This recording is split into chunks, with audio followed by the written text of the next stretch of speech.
നമസ്കാരം. പ്രതിപദത്തിലേക്ക് സ്വാഗതം. ഞാൻ ഡോക്ടർ ജെ ഉണ്ണികൃഷ്ണപിള്ള. ഇന്ന് നമ്മൾ ചർച്ച ചെയ്യുന്നത് മിഷണറി ഗദ്യത്തെക്കുറിച്ചാണ്. 23ാമത്തെ ക്ലാസ്സാണ് മിഷണറി ഗദ്യം. 17, 18, 19 നൂറ്റാണ്ടുകളിൽ കേരളത്തിൽ വന്ന വിദേശീയരും ക്രിസ്തുമത പണ്ഡിതന്മാരും മതപ്രചരണാർത്ഥവും അല്ലാതെയും രചിച്ച ഗ്രന്ഥങ്ങളും മിഷണറി പ്രവർത്തനങ്ങളും മലയാള ഗദ്യഭാഷയുടെ വളർച്ചയ്ക്ക് സഹായകമായി. ഏകദേശം പോർച്ചുഗീസ് കാലഘട്ടം മുതൽ തന്നെ പാശ്ചാത്യ മിഷണറിമാരുടെ പ്രവർത്തനങ്ങൾ കേരളത്തിൽ സജീവമായിരുന്നു. പാതിരി മലയാളം എന്ന ഒരു പേരും മിഷണറി ഗദ്യത്തിന് അന്ന് വിളിച്ചു പോരുന്നു. 19ാം ശതകത്തിലെ ഗദ്യശൈലി കൊല്ലവർഷം 984 വേലുത്തമ്പിയുടെ രേഖകളിൽ നിന്ന് മനസ്സിലാക്കാവുന്നതാണ്. സ്വതന്ത്ര മലയാള ഗദ്യം മാർത്താണ്ഡവർമ്മയ്ക്ക് ശേഷം പ്രചരിച്ചിരുന്നതായിട്ട് അക്കാലത്തെ രാജ വിളംബരങ്ങൾ തെളിവാണ്. അത്തരം ഭാഷാ പരിപോഷണ ശ്രമങ്ങളുടെ ഭാഗമായിട്ട് നിഘണ്ടുക്കൾ, വ്യാകരണ ഗ്രന്ഥങ്ങൾ, യാത്രാവിവരണങ്ങൾ, വിവർത്തനങ്ങൾ തുടങ്ങിയവ അക്കാലത്ത് നിർമ്മിക്കപ്പെട്ടു. പ്രൊട്ടസ്റ്റന്റ് മിഷണറിമാരുടെ ഭാഷാസേവനം ഇക്കൂട്ടത്തിൽ എടുത്തു പറയേണ്ടുന്നതാണ്. ഇംഗ്ലീഷുകാരുടെ പ്രാബല്യവും മിഷണറിമാരുടെ വിദ്യാഭ്യാസ പ്രവർത്തനങ്ങളും വഴി മലയാളത്തിന് മികച്ച നേട്ടങ്ങൾ കൈവന്നു. ബെഞ്ചമിൻ ബെയ്ലിയുടെ മലയാള ഇംഗ്ലീഷ് നിഘണ്ടു, ഇംഗ്ലീഷ് മലയാളം നിഘണ്ടു ഏറെ വിലപ്പെട്ട സംഭാവനകളായിരുന്നു. Hermann Gundert, George Mathan, Clement Pianius തുടങ്ങിയവരുടെ സംഭാവനകളും ഏറെ ശ്രദ്ധേയമാണ്. ആധുനിക ഗദ്യത്തിന്റെ ആദ്യ മാതൃകകൾ എന്ന് പറയാവുന്ന വേദതർക്കം, വർത്തമാന പുസ്തകം തുടങ്ങിയവ പുതിയൊരു ശൈലി തന്നെ പ്രദാനം ചെയ്തു. മിഷണറി ഗദ്യത്തിലെ വൈദേശിക സ്പർശം കളഞ്ഞ് ശുദ്ധി ചെയ്ത് ദേശീയമാക്കിയതാണ് ആധുനിക ഗദ്യം എന്ന് C.L. ആന്റണി സാഹിത്യചരിത്രം പ്രസ്ഥാനങ്ങളിലൂടെ എന്നതിൽ അഭിപ്രായപ്പെടുന്നു. പത്രമാസികൾക്കൊപ്പം പുസ്തകങ്ങൾ തയ്യാറായതോടെ പാഠപുസ്തകങ്ങൾ കൂടി തയ്യാറായതോടെ ഗദ്യരീതി വാമൊഴി പാരമ്പര്യത്തിൽ നിന്നും വ്യവഹാര ഭാഷാ ശൈലിയിൽ നിന്നും വേറിട്ട് മറ്റൊരു തലത്തിലേക്ക് വളരുവാൻ തുടങ്ങി. അതോടെ പാരമ്പര്യത്തിന്റെ സ്വാധീന വലയത്തിൽ നിന്ന് ഗദ്യം മോചനം നേടി. സ്വതന്ത്ര ശൈലികൾക്ക് അക്കാലത്ത് രൂപം കൊടുത്തു. അന്യഭാഷാപദ സമ്പർക്കം ക്രമേണ കുറയുകയും മലയാളത്തിന്റേതായ തനതു പദങ്ങൾ മാതൃഭാഷയിൽ കൂടുതലായി കടന്നുവരികയും ചെയ്തു. അങ്ങനെ ഗദ്യരചന മലയാള ഭാഷാ വ്യാപാരത്തിലെ ഒരു മുഖ്യധാരയായി വളർന്നു വികസിച്ചു. കേരള ചരിത്രത്തിൽ 16ാം നൂറ്റാണ്ടിൽ പോർച്ചുഗീസുകാരുടെ രാഷ്ട്രീയ അധീശത്വം സ്ഥാപിക്കപ്പെട്ടതോടെ മതപരിവർത്തനമെന്ന പ്രഖ്യാപിത ലക്ഷ്യം സാക്ഷാത്കരിക്കാനുള്ള യത്നം മിഷണറിമാർ തുടങ്ങി. ക്രിസ്തുമത സത്യങ്ങളുടെ സന്ദേശ പ്രചാരത്തിലുള്ള മാധ്യമം എന്ന നിലയ്ക്കാണ് അവർ പുതിയ മലയാള ഗദ്യത്തെ സൃഷ്ടിക്കാൻ ശ്രമിച്ചത്. അപ്രകാരം മതപരിവർത്തനത്തിന് മുന്നിട്ടിറങ്ങിയ മിഷണറിമാർക്ക് നേരിട്ട ഒരു തടസ്സം ആശയവിനിമയത്തിന് പര്യാപ്തമായതും പരക്കെ പ്രയോഗിക്കപ്പെടുന്നതുമായ ഒരു ഭാഷയുടെ അഭാവമായിരുന്നു. അതിനെ നേരിടാൻ മലയാളത്തിൽ പ്രാരംഭത്തിലുള്ള പ്രാകൃത ഭാഷ അവർ പഠിക്കുകയും പുതിയൊരു ഭാഷ അതിൽ നിന്ന് ചിട്ടപ്പെടുത്താൻ ശ്രമിക്കുകയും ചെയ്തു. അതാണ് മിഷണറി ഗദ്യം എന്ന പേരിൽ അറിയപ്പെട്ടത്. ഡോക്ടർ സാമുവൽ ചന്ദനപ്പള്ളി മിഷണറി മലയാള ഗദ്യത്തെ 2 ഘട്ടങ്ങളായിട്ട് വിഭജിക്കുന്നുണ്ട്.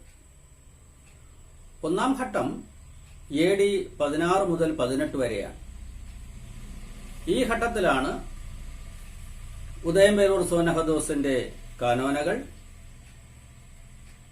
ഡോക്ടർ കരിയാറ്റിൽ യൗസേപ്പ് മൽപ്പാന്റെ വേദതർക്കം, ക്ലമന്റ് പിയാനിയസ് പാതിരിയുടെ സംക്ഷേപ വേദാർത്ഥം,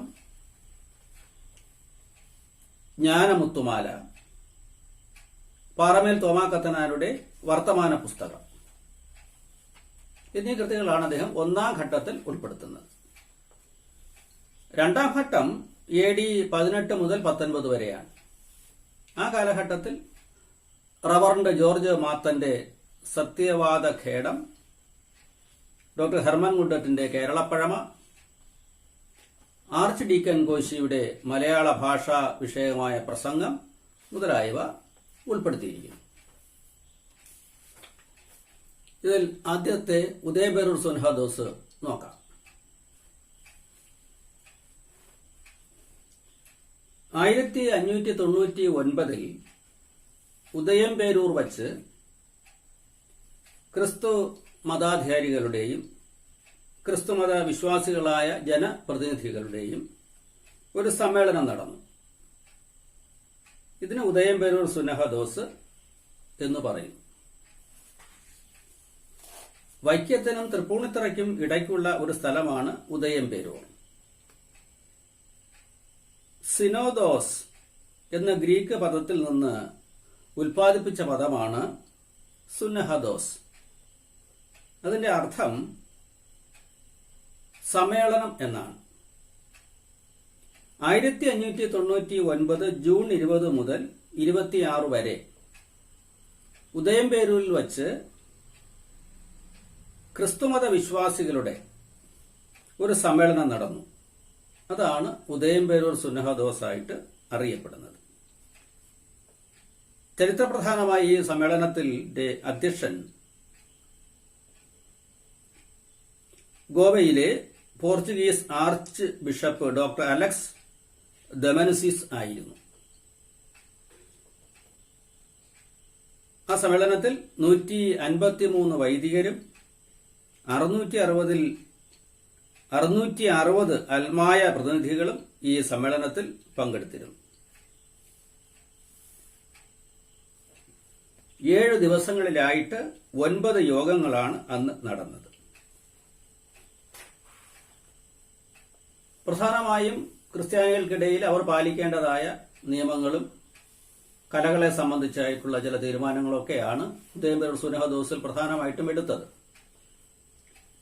അതിലെ ഭാഷയെ മനസ്സിലാക്കാൻ ഒരു ഭാഗം ഇങ്ങനെയാണ്. ശുദ്ധമാന സുന്നഹദോസ് ഈ ഇടവകയിലെ വിശ്വാസക്കാരുടെ ഒക്കെയോടും കൂടി അപേക്ഷിക്കുന്നു. എല്ലാവരും അങ്ങാടിയിൽ തന്നെ കൂടെ എങ്കിലും അരികെ എങ്കിലും വേണം ഇരിപ്പാൻ. അതാ എന്ത് സുന്നഹദോസ് അറിഞ്ഞു. കുടികളിൽ ഇരിക്കുന്നവരെ അവിടെ ഇരിക്കുന്നതിനെ കൊണ്ടാ മലയാളിയുടെ പ്രവൃത്തിയും കൃത്യങ്ങളും കൂടി പുലർച്ചയും ഉണ്ട എന്ന പള്ളികളിലും അടുക്കും വണ്ണം വരികയില്ല. ആണ്ടിലൊരിക്കൽ താൻ 2 കുറി തന്നെ പള്ളിക്കൽ വരുന്നു. കമ്പസാരിച്ച പെഴ പൊക്കിക്കുമാറും ഇല്ല. മാർഗം എന്ന പെര ഒഴിയെ മറ്റ മാർഗത്തിലെ പഠിത്തം ഏതുമില്ലാതാണ്. ഇങ്ങനെ ഇരിക്കുന്നവരുടെ മക്കൾ പള്ളികളിൽ വരികയെന്നും ഇല്ല. ശുദ്ധമാന ഓത്തുകളും മാർഗത്തിലെ പഠിത്തവും കൂടാതെ മലയാണ്മയും അതിലെ പഠിത്തവുമേ അവരുടെ പക്കൽ ഉള്ളൂ. വികാരിമാർ ഏത ഒരുത്തന് കുടികളിൽ ഇരിക്കുന്നു എന്ന് അറിയുകയും വേണം. ഇങ്ങനെയാണ് അതിലെ ഒരു ഭാഷാ രീതി. രണ്ടാമത്തെ പുസ്തകം കരിയാറ്റിൽ ഔസേപ്പ് മൽപ്പാന്റെ വേദതർക്കം ആണ്. AD 1768 കേരളീയനായ കരിയാറ്റിൽ ഔസേപ്പ് കത്തനാർ ആലങ്ങോട്ട് വച്ച് രചിച്ച കൃതിയാണ് വേദതർക്കം.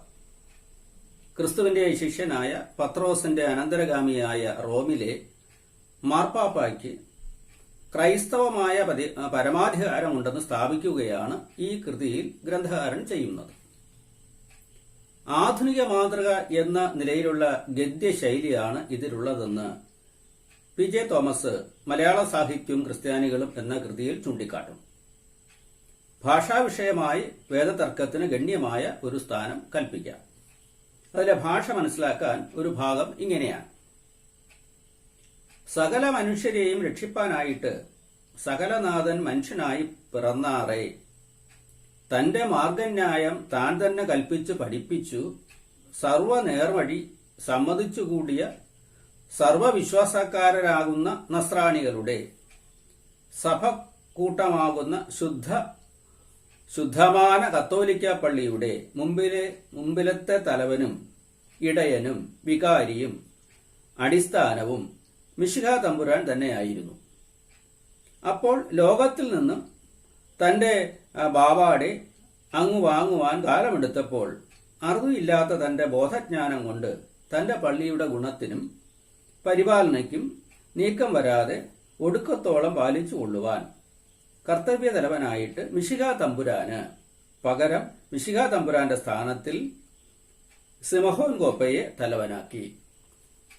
ഇതാണ് അതിലെ ഒരു ഭാഷാരീതി വേദതർക്കത്തിലെ. പ്രസ്തുത വാക്യങ്ങളിൽ സുറിയാനി പദങ്ങളും തന്റെ തുടങ്ങിയ പാശ്ചാത്യ പ്രയോഗങ്ങളും വാക്യഘടനയിലെ ക്ലിഷ്ടതയും ഒഴിച്ചാൽ ഭാഷാശൈലി തനി മലയാളത്തോട് അടുത്തു നിൽക്കുന്നതായി കാണാം. സി.എൽ. ആന്റണി, സാഹിത്യചരിത്രം, പ്രസ്ഥാനങ്ങളിലൂടെ, പുറം 652.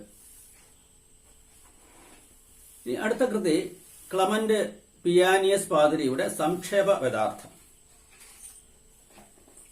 കത്തോലിക്ക മതതത്വങ്ങളെ ആസ്പദമാക്കി ഗുരുശിഷ്യ സംവാദ രീതിയിൽ ഫാദർ ക്ലമന്റ് പിയാനിയസ് 1772 പ്രസിദ്ധപ്പെടുത്തിയ ഗദ്യകൃതിയാണ് സംക്ഷേപ വേദാർത്ഥം.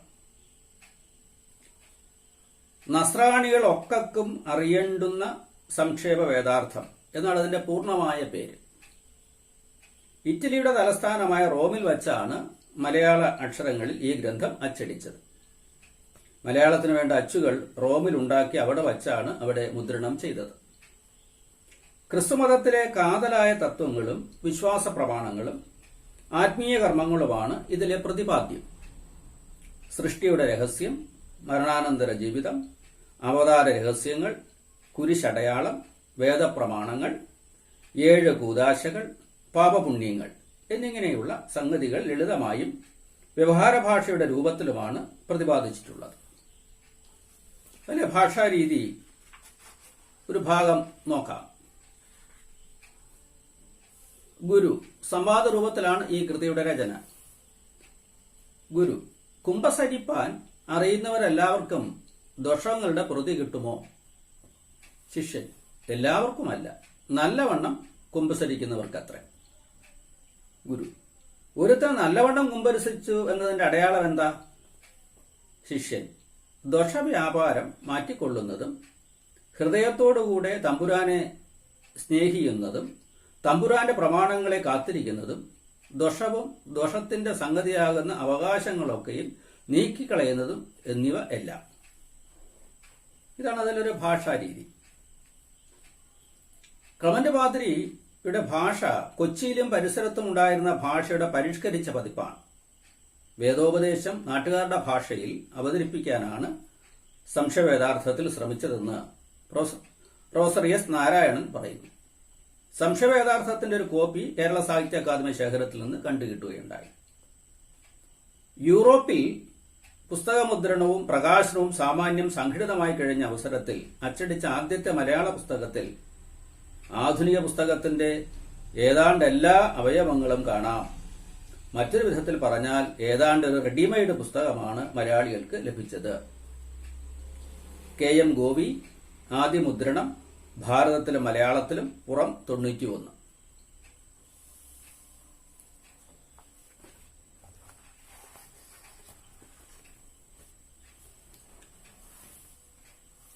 അടുത്തത് ജ്ഞാനമുത്തുമാല. ഒരു ക്രൈസ്തവ പണ്ഡിതൻ 1784 എഴുതി പ്രസിദ്ധീകരിച്ചതാണ് ജ്ഞാനമുത്തുമാല. പേരുപോലെ തന്നെ ക്രിസ്ത്യാനികളുടെ സന്മാർഗ ബോധം വളർത്താൻ ഉപകരിക്കുന്ന ഉപദേശങ്ങൾ അടങ്ങിയതാണ് ജ്ഞാനമുത്തുമാല. അതിലെ ഭാഷാരീതി നോക്കാം. ഇതിനെക്കൊണ്ട് ദോഷത്തിൽ വീണ വിശ്വാസക്കാരൻ കെട്ടു നഗരത്തിൽ വീണുപോകാതെ ഇരിപ്പാൻ ചെയ്ത ദോഷത്തിന്മേൽ മുഴുവനായ തെറ്റത്തോടു കൂടെയും നൊമ്പരത്തോടു കൂടെയും അതിനടുത്ത് പ്രാച്ഛത്യങ്ങൾ തികപ്പാൻ തുനിഞ്ഞ് പുറപ്പെടുകയും വേണം. ചെയ്ത ദോഷങ്ങൾക്കടുത്ത തെറ്റമായിരിക്കുന്നതിന് അടയാളമെന്തെന്നാൽ ദോഷങ്ങളെക്കുറിച്ച് കരയുന്നതും അതിനെ രണ്ടാമത് ചെയ്യാതിരിക്കുന്നതും ഈ പ്രകാരമായി യാതൊരു ദോഷകാരൻ ചെയ്തുവെന്ന് വരികിൽ അവന്റെ ആത്മം ശുദ്ധമായിരിക്കുന്നുവെന്നും മോക്ഷം കിട്ടുവാനുള്ള ശരണമുണ്ടെന്ന് അറിയുകയും ആവാം. ഇതുമെന്നിയേ തമ്പുരാന്റെ തിരുമനസ്സാലെ ലോകത്ത് അവന് വരുന്ന ദുഃഖങ്ങളും പരീക്ഷകളും നല്ല ധൈര്യത്തോടുകൂടെ ജയിക്കുകയും ചെയ്യും. ഇങ്ങനെയുള്ള തെറ്റത്താൽ ആത്മാത്തിന് അനേകം നന്മകൾ വരുന്നതുമെന്നിയേ തമ്പുരാന്റെ ഇഷ്ടപ്രസാദവും അതിലെ ആത്മവളർച്ചയും പുണ്യങ്ങൾ അതിൽ വർദ്ധിക്കുകയും ആ തെറ്റും തന്നെ ദോഷത്തെ ഇല്ലാതെ ആക്കുകയും പുണ്യവഴി നടപ്പാൻ ശക്തി കൊടുക്കുകയും ചെയ്യും. കുറെ കൂടി മലയാളത്തോട് അടുത്തു നിൽക്കുന്ന ഒരു ഭാഷയാണ് ജ്ഞാനമുത്തുമാലയിൽ നിന്ന് നമുക്ക് മനസ്സിലാക്കാം. അടുത്തത് പാറേമാക്കൽ തോമാ കത്തനാരുടെ വർത്തമാന പുസ്തകം എന്ന കൃതിയാണ്. പാറേമാക്കൽ തോമാ കത്തനാർ എഴുതിയ യാത്രാ വിവരണമാണ് വർത്തമാന പുസ്തകം. മലയാളത്തിലെ ഒരുപക്ഷെ ഭാരതീയ ഭാഷകളിൽ തന്നെ ഒന്നാമത്തെ യാത്രാ വിവരണ ഗ്രന്ഥമാണിത്. AD 1778 1780 ഇടയ്ക്ക് കരിയാറ്റിൽ മൽപ്പാനും തോമാ കത്തനാരും കൂടി നടത്തിയ റോമ യാത്രയെ ആസ്പദമാക്കിയുള്ള സഞ്ചാര വിവരണമാണ് ഈ കൃതി. വർത്തമാന പുസ്തകം 2 ഭാഗങ്ങളായിട്ടാണ് തിരിച്ചിരിക്കുന്നത്. ഒന്നാം ഭാഗത്തിൽ 74 പദങ്ങൾ എന്ന് വെച്ചാൽ അധ്യായങ്ങൾ. 1936 അതിരുമ്പുഴ സെന്റ് മേരീസ് പ്രസിൽ നിന്നും 74 പദങ്ങളടങ്ങിയ ഒന്നാം ഭാഗം ആദ്യമായി പ്രസിദ്ധീകരിച്ചു. ഈ പദങ്ങളും രണ്ടാം ഭാഗവും എങ്ങനെയോ നഷ്ടപ്പെട്ടിരിക്കുന്നു.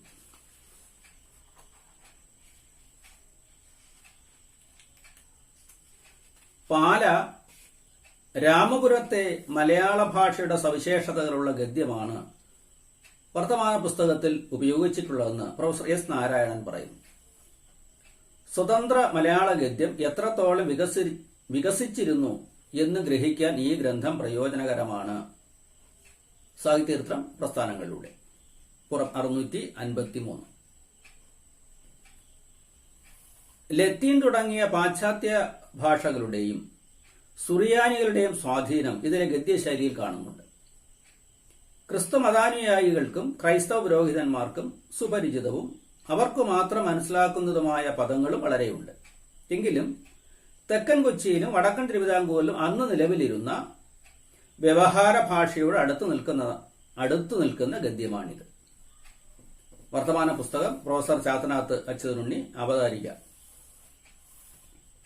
നവീനമായ ഒരു ഗദ്യശൈലിയാണ് ഇതിനുള്ളതെന്ന് PJ തോമസ് മലയാള സാഹിത്യവും ക്രിസ്ത്യാനികളും എന്ന പുസ്തകത്തിൽ പറയുന്നു.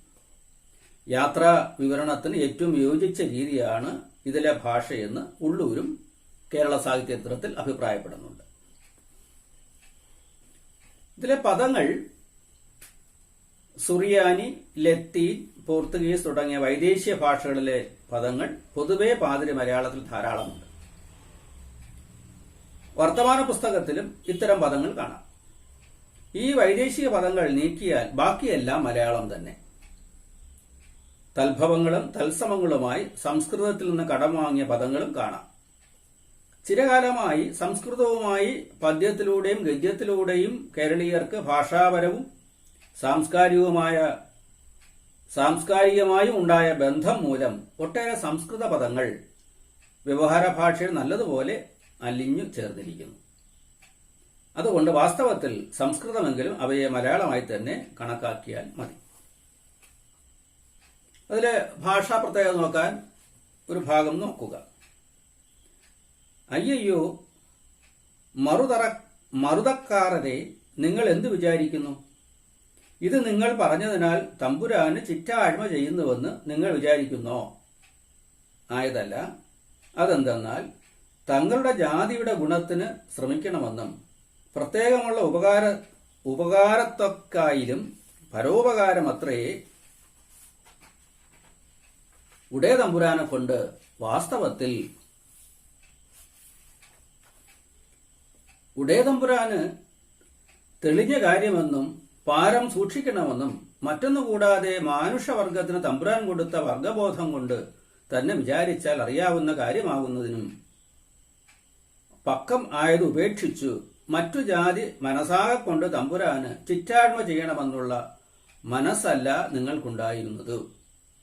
പിന്നെയാ അരുകുലക്കാരോടും കവർച്ചക്കാരോടും കൂടിക്കൊണ്ടായാൽ നിങ്ങൾക്കും ഇങ്ങനെ ചെയ്യുന്നതിന് കുറ്റമുണ്ടായിരിക്കില്ലെന്ന് ഭാവിക്കൊണ്ടത്രേ എന്ന് ഒരു തെറ്റുപോലും ബുദ്ധിയുള്ളവനൊക്കെയും അറിയുകയുമാവാം. വർത്തമാന പുസ്തകം പദം 7.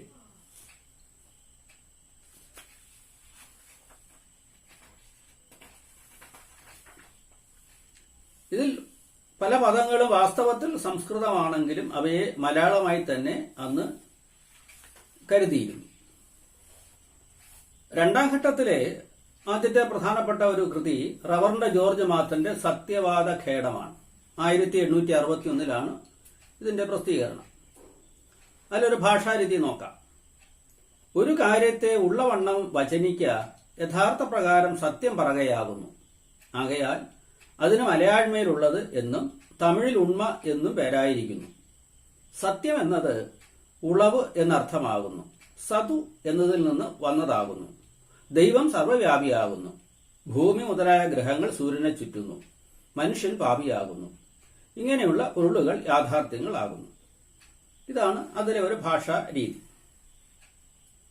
മറ്റൊരു കൃതി ഡോക്ടർ ഹെർമൻ ഗുണ്ടട്ടിന്റെ കേരള പഴമയാണ്. 1868 ഈ കൃതി. അതിലെ ഭാഷ നോക്കാം. അവിടെ നിന്ന് പുറപ്പെട്ട് രാജധാനിയിലെത്തിയപ്പോൾ മറ്റൊരു അമ്പലത്തിൽ പ്രവേശിച്ച് ഭഗവതിയെ കന്യാമറിയ എന്ന് വിചാരിച്ചു വന്ദിച്ചു. കാഹളം, നടവെടി മുതലായ ഘോഷത്തോടും കൂടെ മതിലകത്ത് ചെന്നു. അതിന് 4 കന്മതിലുകളും ഓരോരോ ഗോപുരങ്ങളിൽ 10 കാവൽക്കാരുമുണ്ട്. കമ്മന്മാർ, പണിക്കന്മാർ, മേനോക്കി മുതലായ സ്ഥാനികൾ അനവധി നിൽക്കും. കാവൽക്കാർ പുരുഷാരത്തെ നീക്കുമ്പോൾ തിക്കും തിരക്കും കൊണ്ട് ചിലർ മരിച്ചു. ഇതാണ് കേരള പഴമയിലെ ഒരു ഭാഷാ രീതി. മറ്റൊന്ന് ആർച്ച് ഡീക്കൻ കോശിയുടെ മലയാള ഭാഷാ വിഷയകമായ ഒരു പ്രസംഗമാണ്. 1882 അത്. അതിലെ ഭാഷാ രീതി നോക്കാം. ഇനി രണ്ടാമത് നമ്മുടെ ഭാഷയുടെ വളർച്ചയ്ക്ക് വേണ്ടത് എന്ത് എന്നുള്ളതിനെ കുറിച്ച് 1-2 കാര്യങ്ങളെ പറയുന്നു. പണമില്ലാത്തവൻ പിണം എന്നുള്ള പറച്ചിൽ പോലെ ദരിദ്രത ഏത് വിഷയത്തിലുള്ളതായാലും നിങ്ങൾക്ക് പാത്രമാകുന്നതാകുന്നു. എന്നാൽ പൂർവ്വകാലങ്ങളിൽ എല്ലാ ഭാഷകളും ദരിദ്രാവസ്ഥയിൽ ഇരുന്നിട്ടുള്ളവയത്രേ. സംസ്കൃതത്തിനുള്ള പരിഷ്കാരങ്ങൾ തന്നെയും പിൽക്കാലങ്ങളിൽ ഉണ്ടായവയാണ്. സംസ്കരിക്കപ്പെട്ടത് എന്ന അർത്ഥമുള്ള പേർ അതിന് വീണിരിക്കുന്നത് കൊണ്ട് അറിഞ്ഞുകൊള്ളാം. ഇപ്പോഴത്തെ വലിയ ഇംഗ്ലീഷ് ഭാഷ പണ്ട് എത്ര കൃശമായിരുന്നു. അത് ആംഗ്ലോ സാക്സൺ എന്ന നാമധേയത്തോടിരുന്ന കാലങ്ങളിൽ യാതൊരു വിശേഷ അറിവുകളും അതിൽ ഉണ്ടായിരുന്നില്ല. ഇതാണ് ആർച്ച് ഡീക്കൻ കോശിയുടെ ഒരു പ്രസംഗത്തിന്റെ ഒരു ഭാഗം. പിന്നീട്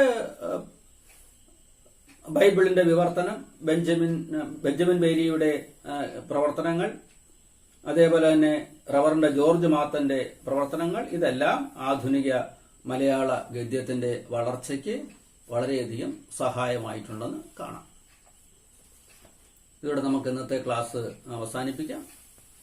ഇത് 23ാമത്തെ ക്ലാസ്സാണ്. ഞാൻ കഴിഞ്ഞ ക്ലാസ്സിൽ പറഞ്ഞതുപോലെ തന്നെ ഈ ക്ലാസ്സും സശ്രദ്ധം കേട്ട് അതിലെ നോട്ട്സ് കുറിച്ചെടുക്കുക, പഠിക്കുക. ഇനി നമുക്ക് അടുത്ത ക്ലാസ്സിൽ കാണാം. നമസ്കാരം.